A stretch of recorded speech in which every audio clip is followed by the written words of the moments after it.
Hi guys, welcome back to another episode of Are You Listening with Abigail. I've had my hair cut. Anyone watching the visual, I've had my hair cut. Do I feel like a new woman? Yes. Did I ask my partner if I've entered my MILF era because this weekend we get our puppy? Yes. Did he feed into that delusion and was like, yes, of course. Yes. It's really funny. I hadn't had my hair cut for over a year, which I do not recommend. It's a bit of a running joke with me and my hairdresser that she doesn't see me she sees me once a year. And I said to her, I was like, I am about to go into my 30s. We're going to change that. You'll see me more often. And when I say she slayed it, she slayed it. I feel like the curtain bangs aren't curtain banging right now. It is a little bit more, it's not a full fringe, but there's fuller parts to it rather than full curtain bangs. And at the moment, it needs a wash after this. So it's just doing its thing. But if you're not watching the visual, you can't see my hair. How is everyone? Is everyone well? I'm, again, going back to the visual. Sorry, guys, if you're not watching it. This looks so cozy. I don't think I've ever loved our flat as much as I love it right now. And I don't know whether I'm feeding into this weird, like I said, like kind of nesting sort of situation because I know the puppy's coming and obviously we've had to add like his little crate and this, and I've just put the tree up in there and it's just really cozy. But I've never loved our flat more than I do right now. And I do love Christmas. I love having the Christmas tree up. I love having decorations up and I wish we could just have them up all year round. But yeah, I don't know how to explain it. Maybe it's because also like today I feel very... What's funny is when I woke up this morning, I'm really going off on a tangent, guys. I'm halfway through my second coffee of the day and I can feel it working. I woke up this morning and I just felt like I got off on the wrong foot. Like, you know, when you wake up, you're a bit all over the place. We had the cleaner coming and the place wasn't tidy, so I had to wake up, tidy the flat, this, that, the other. Then I went to Pilates and I feel like after going to Pilates, I was very like, do you know what? It was a really good class, very, very good class. Felt good, came back, did some bits. The cleaner came, so I then went on a really nice long walk. Now, it's clouded over now, but it was -1 when I left this morning. Actually, I ran out to grab some milk at like 7:30, so I don't mean when I went to Pilates. Before that, it was -1. It was freezing, but the sun was glorious. So I took myself for like a 45-minute walk, which I feel like really helped. And then I actually sat and I just worked downstairs of our building. Now, there's nothing really there other than a space to work. So I just sat there, did a few bits, did a bit of work, planned the podcast episode, planned a few other things, came upstairs, made myself some lunch. You know, just like, I feel like I've had a nice day and it's only 2 p.m. and I feel good coming into this episode, which is kind of hilarious because I'm going to do part 2 of last week's episode, which was a bit deep, a bit vulnerable, a few tears were shed. But I do want to say thank you so much to anyone who did contact after the episode, or even if it just resonated with you. Like, the point of episodes like that and this one are not for boo-hoo, woe is me, feel sorry for me. It purely is a case of, I am just talking how I feel. I know that other people feel like this because the point of this podcast is I speak to a lot of women. I speak to so many people day-to-day basis with the job I do, and I have these discussions and we're all feeling a lot of the same things. So I'm just bringing them to the podcast, my view on them, what other people have said, what I'm doing to kind of help. And yeah, I feel like them vulnerable episodes are very important as well, as are the fun ones and talking about this, that and the other. But yeah, the deeper topics, it is difficult. I'm not gonna sugarcoat it. Putting your own problems on the internet for everyone to listen to, it's really not easy. And I feel like, realistically, if it helps one person, I'm doing my job. And I am an open book and I am someone who wears my heart on my sleeve. And I do feel like I not only have the personality, the way I'm wired is to kind of overshare, but also the job I do. Like I said, not many people get to speak one-on-one with so many people and just open up. And I just feel like I want to have this platform and have them conversations that other people would not be willing to put on the internet, if that makes sense. So yeah, this is kind of a part 2. Last week I kind of spoke about like how anxiety, mental health, all of that sort of stuff like affects me, loved ones, things like that.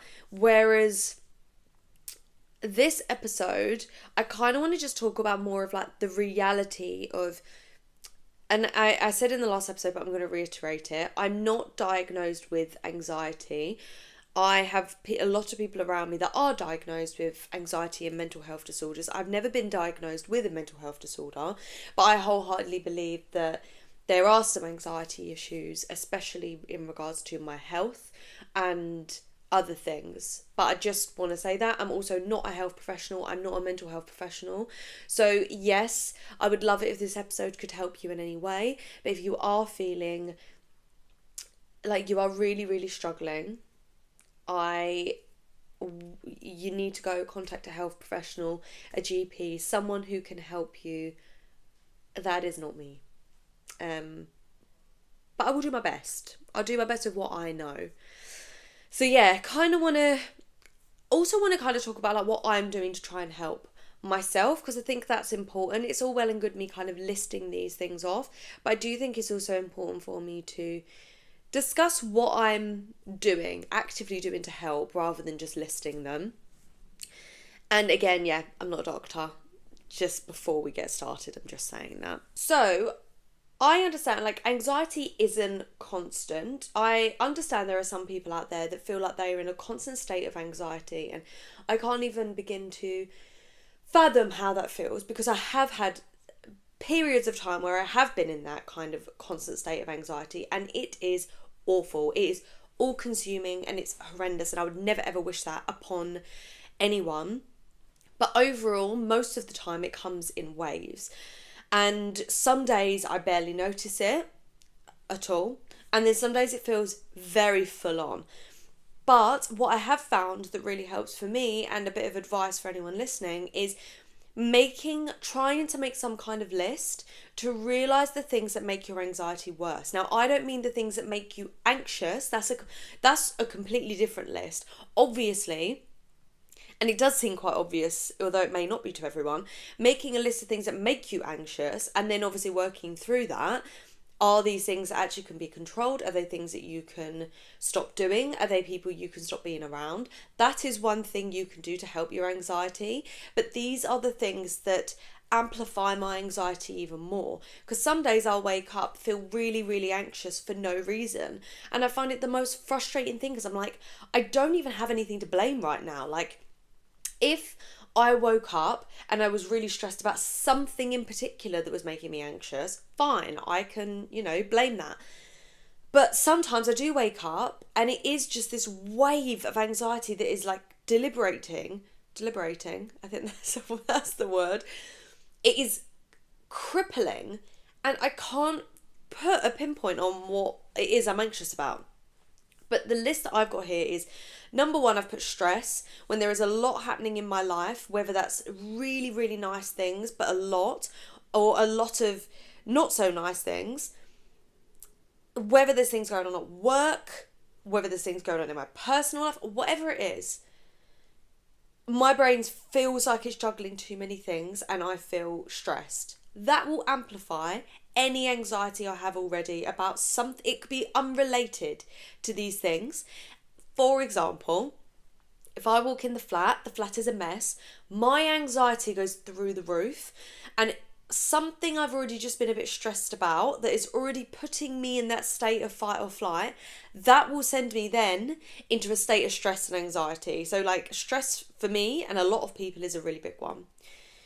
Having a lot on my mind, anything that like a lot of things that are like unresolved or just full mental load, that can really trigger spirals for me. And again, it doesn't always need to be something really silly, spectacularly important or big. It could just be that there's a lot of things that are unresolved, like a lot of things on my mind, a thought I had earlier. It could literally just be anything that accumulate into me feeling more anxious. Uncertainty. I spoke about this in my last episode. I thrive off of control, and when I don't have control or I have uncertainty, it fuels my anxiety a lot. Like really big changes. As I said, they could be really nice things. I have felt quite anxious this week. I am so excited to get our puppy on Saturday. We are 2 days out and I'm so excited. But I have felt more anxious and I have felt a bit more on edge because it's a really big change. Yes, it's a nice one, but I also know it's going to be stressful, and I'm not ignoring the fact that it's going to be stressful at all. I just think, yeah, I don't know, whether it's a big thing or not a big thing, it will fuel it. Plans being up in the air, oh, like we'll decide nearer the time, that can make me quite stressed. For a really small example, I don't feel anxiety about this right now, but something that could make me feel really anxious could be something like tomorrow we're going to see Wicked. Tomorrow Wicked comes out and we're going to see it, and my boyfriend was like, what are we going to do about dinner? And I straight away was like, I don't know what we're going to do about dinner. What are we going to do about dinner? That if I'm already feeling very stressed and anxious, sometimes that tiny little thing can fuel it even more for no reason. And then right before bed is another one. When I'm tired, I get into bed, my brain, the minute I start to get tired and wind down, my brain starts getting really, really busy. You know, being in the quiet, it kind of removes distractions and it leaves your thoughts in the spotlight. Like bedtime for me is like a perfect storm of anxiety sometimes. My logical thinking goes quiet and my mind just goes like, we're tired, let's kind of like invent the worst case scenario of literally everything. Like, your friends hate you, your business is failing, you're not going to be able to pay your rent, the dog, you're not going to love the dog. That's like another weird thing I've been anxious about for no reason. I have this weird fear that I'm not going to love the puppy. What on earth? I love every dog I meet and they're not even mine, but I have this fear I'm not going to love the puppy, and that will be something I feel, spiral about in bed. Silly little things. I don't know. I'm trying to think of like an example, but like, yeah, like my friend hates me. You're literally going on a hen do next year. What do you mean? Like, do you know what I mean? Like, I really just like let things fester, and getting into bed, it just makes it 10 times worse. The frustrating part is that I know that these thoughts are not rational, but my body reacts anyway, and it can be so hard to control. Like when my heart is racing, I feel tension, I get that tension headache, my stomach starts, like I start feeling sick and hot, and it's just awful. Like it makes me feel restless, snappy. Like my partner notices and he's like, are you okay? Right, I am back. I cut off there. I don't know where we cut off. But basically, my sister called me because she started reading A Court of Thorns and Roses for the first time, if you know, you know. And she couldn't work out how to use my Audible app because she's listening to them like I did. And then we had a whole 10-minute conversation about how, like, she just has no idea what's coming. So I have no idea where I got to. So I'm sorry if it cut there all of a sudden. I know that I wrote down about how I was feeling. Like, I know it's really frustrating that the thoughts aren't rational and stuff like that. And I said, like, I feel like restless, like fidgety. Like my partner will say, like, Abigail, like, what is wrong? And I don't even feel like there's necessarily always something wrong or I'm not in a bad mood. But I think I'll be snappier because my brain is somewhere else. I get that like tight, like I can't really breathe properly. I don't feel like I'm getting like a deep breath kind of feeling when it gets really, really bad. So my health anxiety especially, it's still there. It still spirals and I still try to, control what I can. But I'm trying really, really hard to not always revolve everything around it anymore and not spiral as much as I can. So when I am anxious about that, for example, like if I'm being anxious about my health, like I said, I will spiral about all other things. Like, am I a good enough friend? Are they annoyed with me? Like, Are my relationships, like, am I doing enough? Like, are we okay? Is everything okay? Like, am I behind in work? Am I doing enough with work? Like, am I making enough money?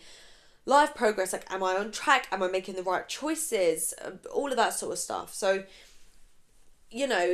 for example, like, literally a delayed text from a friend, if I'm already feeling anxious, suddenly my brain writes this full dramatic narrative, imagining that they hate me and I'm not going to be invited to all these big future plans with them anymore. And it's like it's literally like my brain goes, oh, she's tired and a bit stressed, so it's time to, like, unleash just emotional chaos. That's the only way I'm going to explain it. And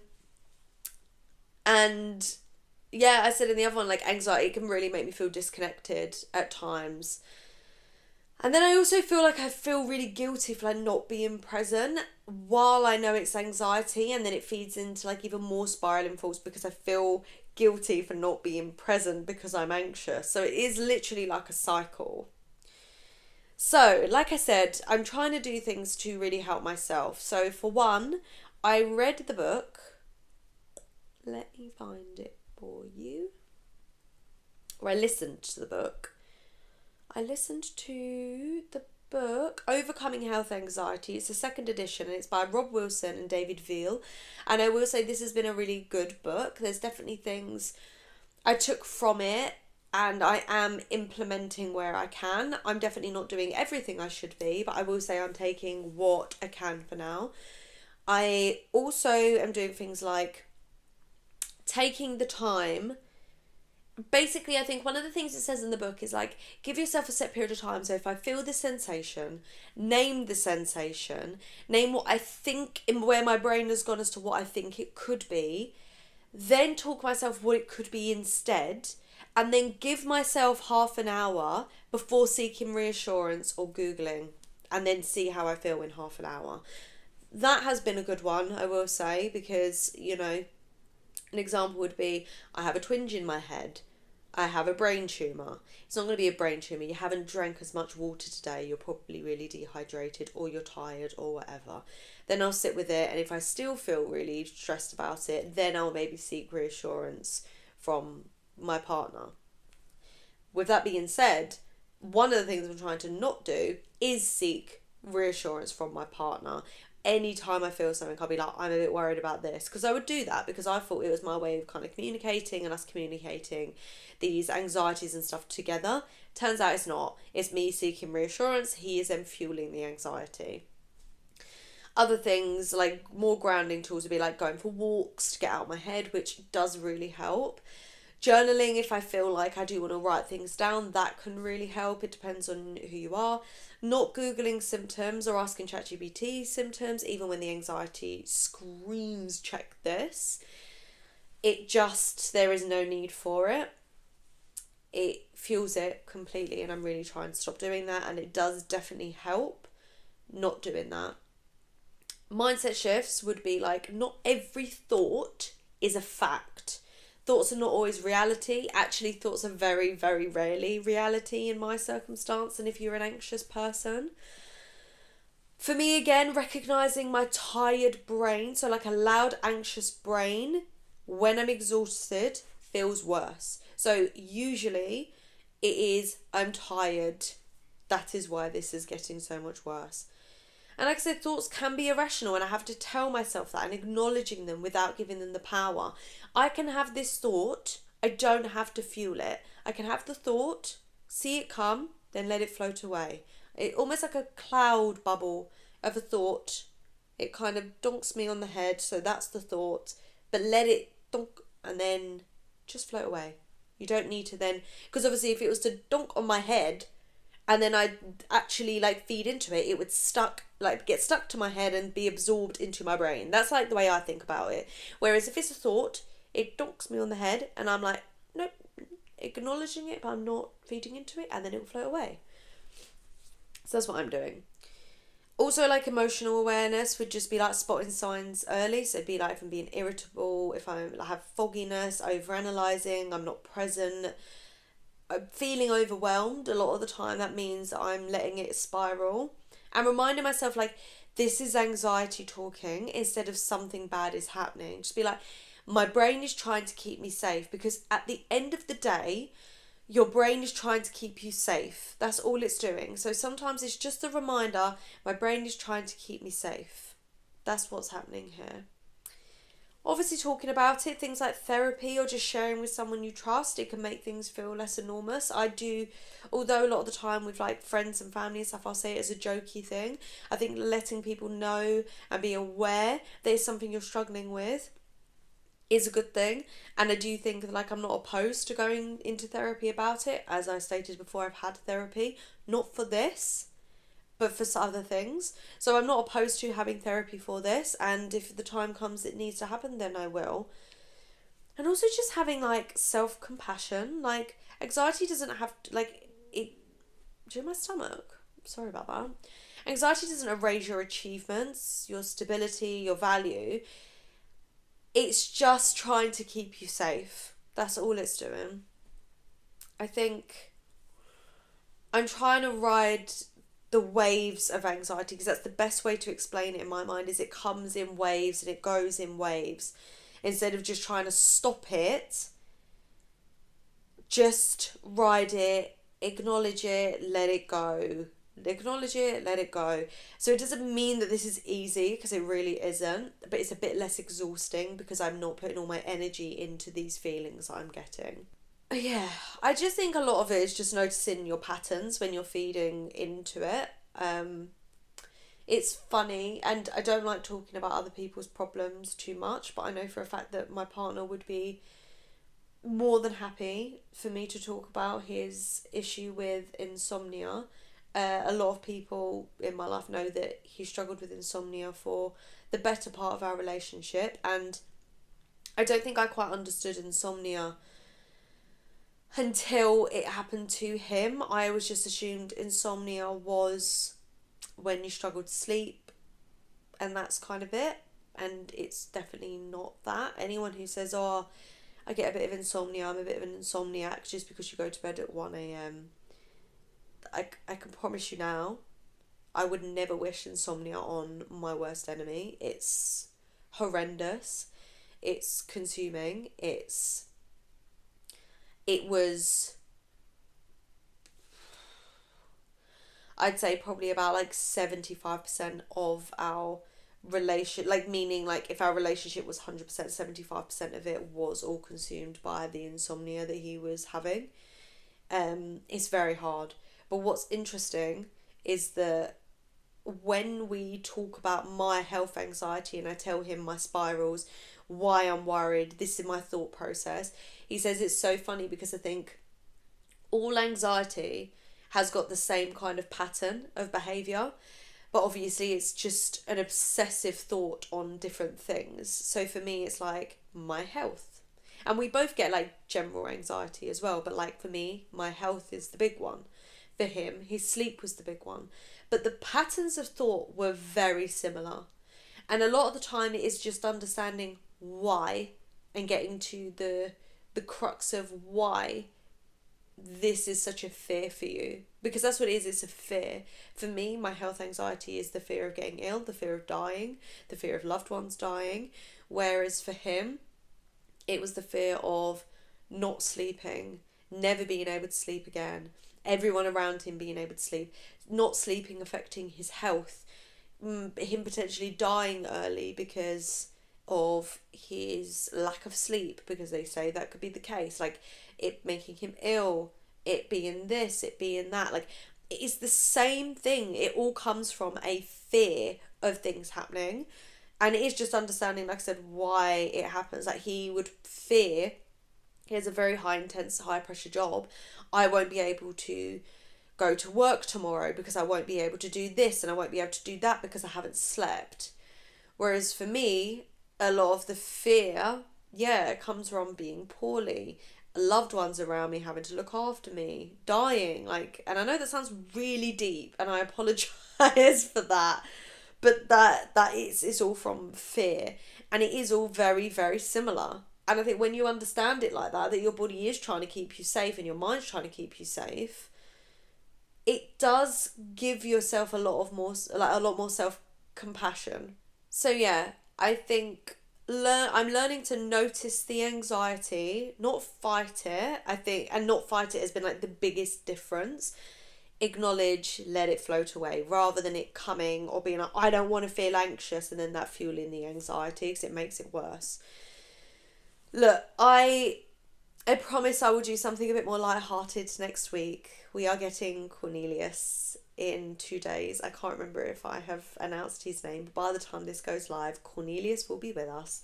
So next week I will literally probably do an episode on him.